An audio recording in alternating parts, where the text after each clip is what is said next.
യാത്രയിൽ മനുഷ്യൻ ഭൂതകാലത്തിലേക്കും കാലത്തിലൂടെ യാത്ര ചെയ്തു, ഭാവി കാലത്തിലേക്കും. അതുവരെ ഭൂതഭാവികൾ ഉണ്ടായിരുന്നില്ല.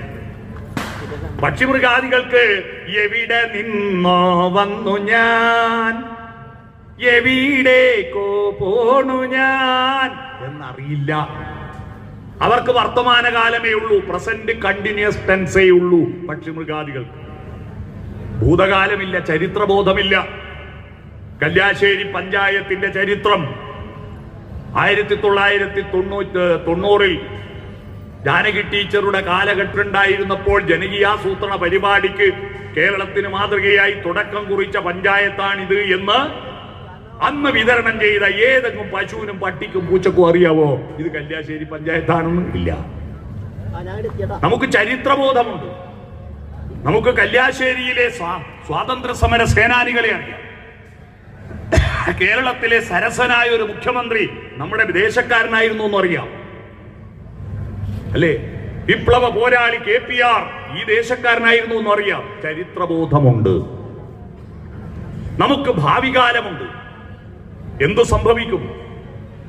നമ്മൾ വീടെടുക്കുന്നത്, നമ്മൾ തേക്ക് വാങ്ങുമ്പോ, പ്ലാവ് വാങ്ങുമ്പോ അതിൽ കാതല് മാത്രമായിട്ട് വെള്ളയില്ലാത്ത മരം നോക്കി വാങ്ങുന്നത് എന്തുകൊണ്ടാ? ഭാവി ബോധമുള്ളതുകൊണ്ടാ. ഒരു 4-5 കൊല്ലം കഴിഞ്ഞാലും ഈ വീട് നിൽക്കണം. അതുകൊണ്ട് വേഗം ഉറക്കുത്തി പോകാത്ത മരം തിരഞ്ഞെടുക്കുന്നത് എന്തുകൊണ്ടാ?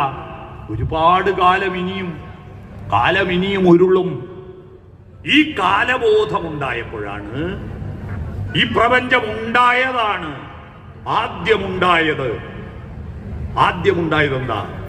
ആദ്യം എന്നത് സംസ്കൃതത്തിൽ ആദ്യം എന്നതിന് എന്നാ പറയാ. പ്രൈമറി, പ്രധാനം, പ്രഥമം എന്നൊക്കെ കേട്ടിട്ടില്ലേ? ഉണ്ടായത് കൃതി. ആദ്യമുണ്ടായത് പ്രകൃതി. ആ പ്രകൃതി എന്തൊക്കെയാ ഉണ്ടായേ? 5 1 പദാർത്ഥം ഭൂമി, 2 വെള്ളം, 3 അഗ്നി, 4 വായു, 5 ആകാശം. ആകാശം എന്ന് പറഞ്ഞിട്ട് പ്രത്യേക ഒരു സ്ഥലമല്ല, മൊത്തം ആകാശ, സ്പേസ്. 5 ആദ്യമുണ്ടായി. പൃഥ്വി, വായു, ആകാശങ്ങൾ ആദ്യമുണ്ടായി. 5 പഞ്ചം എന്ന് പറഞ്ഞ 5. അതായി പ്രപഞ്ചം എന്ന് പറയുന്നത്. മനസ്സിലായോ? ആദ്യമുണ്ടായ 5. ഉണ്ടായതാണെന്ന് വന്നപ്പോ ഉണ്ടാക്കിയത് ആരാന്നുള്ള ചിന്ത ഉണ്ടായി. ഉണ്ടാക്കിയവൻ ആരാ? ആദ്യം ചിന്തിച്ചത്